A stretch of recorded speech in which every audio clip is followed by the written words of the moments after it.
What is going on, everyone? It's Brody back again with another tennis topic, and today's tennis topic is going to be talking about my review of the Babolat Jet Mach 3.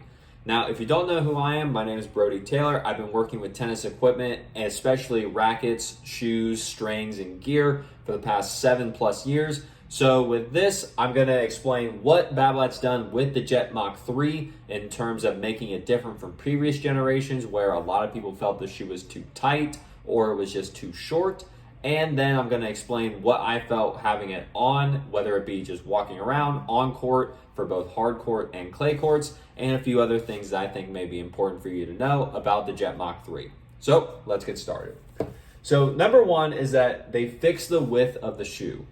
Previously with other Babolat shoes like the Jet Mach 2, sometimes the Pro Pulse Fury, or a few other of their lines, the Babolat shoes were always known for being either very narrow, or they were always known just for not being that comfortable. Now, one of the big things is that Babolat, because they tend to be such a great company, they actually listen to everyone. And what they did is that they fixed the narrow width that was usually one of the biggest concerns for most players when they looked at a Babolat shoe, especially the Jet Mach line. Now, since they fixed that width, this has been one of the reasons why, in my opinion, the Babolat Jet Mach 3 is probably the most popular Babolat shoe. Now, if you have a specific condition to where you need a wider fitting shoe, that's where the SFX line comes in, and that is specifically tailored for that. But for most players who are looking for either a standard shoe or just a good shoe that's going to hold up, it has good cushioning to it, it's not extremely heavy or anything, that's where the Babolat Jet Mach 3 comes in, and that's why I think I've seen it probably become the most popular line from Babolat in my experience. Of course, you have those other shoes that are just going to be a little bit better for durability, that maybe the Pro Pulse Fury, because that has the 6-month outsole warranty on it. But for just a kind of standard shoe that does everything pretty great, that's where the Mach 3 comes in. And then the Mach 3 comes in at about 12.3 ounces. Now this, I believe it's based off of a size 10.5 shoe. Now granted, I am not a size 10.5. I typically wear 11.5, and that's what my normal size is. And luckily with the Jet Mach 3, you don't need to go up a half size to where sometimes Babolat shoes used to be, you had to go up a half size because they tended to run a little bit short. But they've pretty much fixed that, especially here with the Mach 3, so you can usually go with your normal size.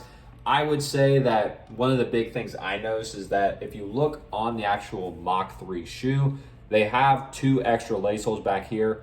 I had to go into this back one just to make sure that it was tight enough around my ankle to where my foot wasn't moving around inside of it. But I would say you could probably also go into the second one just to make sure that your foot is extremely secured in there, as long as it feels comfortable to you. That's more personal preference rather than anything. So one of the things that helps this Babolat shoe have this lighter weight feel and a little bit less weight compared to most other shoes that are like it, which we'll get to a little bit later, is going to be that it has this mesh upper to it. If you look again, all of this from right here at the top all the way to the entire back of the shoe, almost to about where the heel starts, that is almost entirely mesh. Now, this mesh material, if you break through shoes or you're very hard on shoes, it may be something that would be deterring you and saying like, I may not need that because I may break it. And to that I say, probably. But if you're not hard on your shoes, you can usually get a good season out of them. Or if the biggest problem that you have with your shoes is that it's not you tear through the top or you tear through the mesh and you just wear down the sole, that's where the Jet Mach 3 comes in. It's a very lightweight shoe while still having a lot of good cushion to it. And that mesh on there is going to be very breathable, and it's not going to keep your foot from, it's going to stop your foot from sweating a lot and just more stuff like that. And that's where the mesh upper tends to do a little bit better, especially for some people who are either just getting into the sport. It's a little bit more familiar if you're coming from, say, like a running shoe, whereas some of the other brands when they have shoes like this, they do tend to be a little bit stiffer because they're using a lot more plastic rather than the mesh material to make it a little bit easier and breathable on you. Now, with the Jet Mach 3, if you are someone that needs more of a wider fitting shoe, you're in luck. This does tend to come in a wide size. Now, usually it only goes up to 2E, whereas with men's sizing, at least in tennis shoes, usually start at the D width, which is standard. 2E is a little bit more wide, and then you have the 4E, which is going to be arguably the widest tennis shoe size that I have personally ever seen in my, like I said, 7+ years of working with tennis shoes and equipment. So 2E, you're getting a little bit more of a wider fit. Not going to be the widest, but it should help a good majority of people who do have wider feet in order to actually get into a shoe that's comfortable, lightweight, and not extremely clunky. A lot of the heavier shoes that go up to the wider sizes, most people tend to find that they feel clunky. But once you get this on, because it's lighter weight, has that mesh, and is not really going to be any different from how a standard shoe should fit, the Mach 3 does really good for you. And now the Mach 3, this does come in at a price, typically you're looking about $149 brand new. That's not anything that is super expensive. It is a little bit more towards like the middle. You can usually get a decent or good pair of tennis shoes specifically for tennis on, so we may even call them court shoes.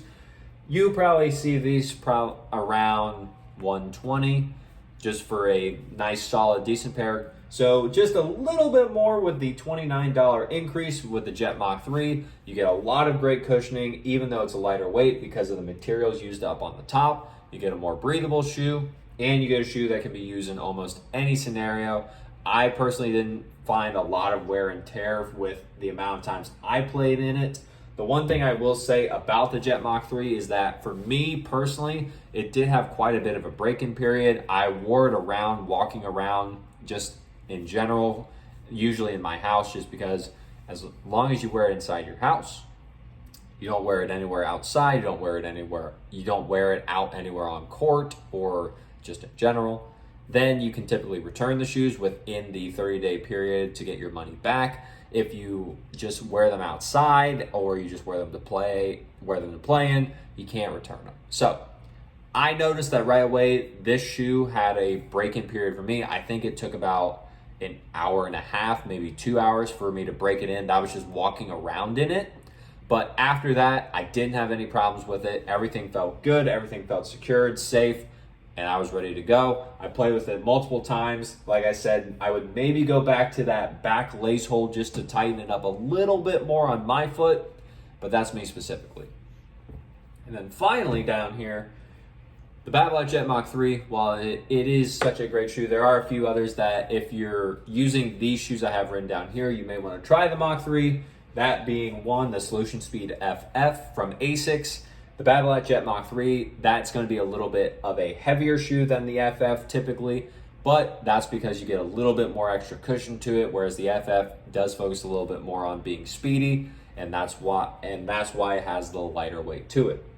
Now, right here, this one's going to probably be the one that most people are like, why is that even there? And this is, I have written down the Vapor line. And the reason I have the Vapor line is that from Nike and previously, the Vapor line was always supposed to be the lightweight shoe. It was very light. It was very easy to use. It was pretty similar to what the Jet Mach 3 is right now. But when Nike switched them and they made the Vapor Pro 2s, they made the new Vapor 11s, those things are heavy.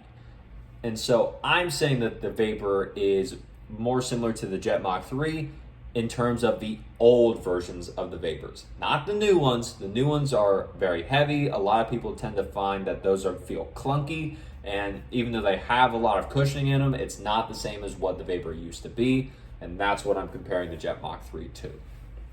And then finally, just another new one, we have the Wave Exceed Tour 6. The Jet Mach 3, again, I believe is a little bit heavier than the Wave Exceed Tour 6, but you have a little bit more easy cushioning with it. The Wave Exceed Tour 6 is a warranty shoe. The Jet Mach 3 is not, but I feel it is still a good shoe to compare to if you've been using this one and you want something else to try. if you go into a specific store to where they actually have shoes where you can try on in your specific size. So, with that being said, that's pretty much all I got to say about the Babolat Jet Mach 3. If you know that they do also have the Michelin tires, the ones that you probably or may even have on your car. They make the rubber for the bottom of the soles of the shoe, so you know you got a good shoe sole going there to be more durable for you. But that being said, that's all I got for the Jet Mach 3. So if you like the video, leave a like on it. Comment down below any questions you have about the Jet Mach 3, or if you've used it before. I'd love to know what your thoughts are on it, as well as just subscribe to the channel so we can grow the channel, get the information out there from the people that have it to the people that need it. There's a lot of tennis misinformation in the tennis community, so I took it upon myself to make this channel so we can get rid of that and just enjoy the game of tennis that we love so much more without having to worry about our gear taking over and potentially causing injury to us. So, with that being said, as always, take care.